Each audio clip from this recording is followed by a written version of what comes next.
Gender से related या फिर हमारे साथ कोई भेदभाव हो रहा है, हमारी कोई आवाज़ सुन ही नहीं पा रहा है, हमें क्या क्या समस्या है, इसका कोई कहीं पे कोई समाधान हो ही नहीं रहा है।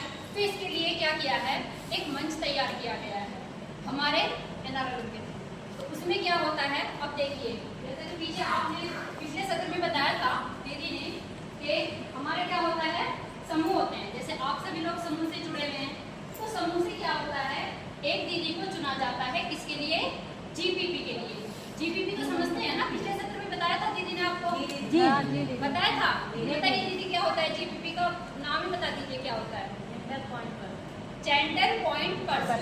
जेंडर से मतलब आप सभी समझते हैं, हमारे पीछे हो चुकी है इस पे ट्रेनिंग, समझ में आया होगा ना आपको जेंडर क्या होता है।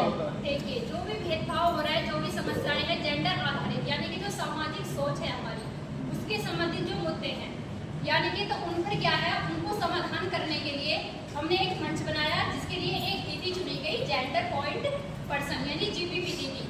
अब वो जीपी दीदी कैसी होगी, क्या किसी को उठा के बना देंगे समूह से हम? नहीं, सक्रिय दीदी बताएं। सक्रिय दीदी और पढ़ी लिखी होना जरूरी नहीं है। अगर वो सक्रिय हैं, समाज में लोग उनकी बात सुनते हैं, अपनी आवाज उठाना जानती हैं, मुद्दों के बारे में अच्छी समझते हैं, सम्मानजनक व्यक्ति हैं, तो उनकी बातों को सभी मानेंगे।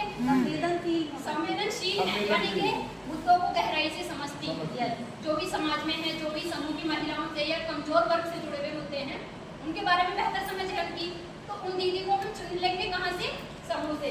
और उसका क्या बना गया है, सखी मंच। यहाँ तक तो पिछले सत्र में बात हो गई थी, हमने इसका आगे बताऊंगी आपको।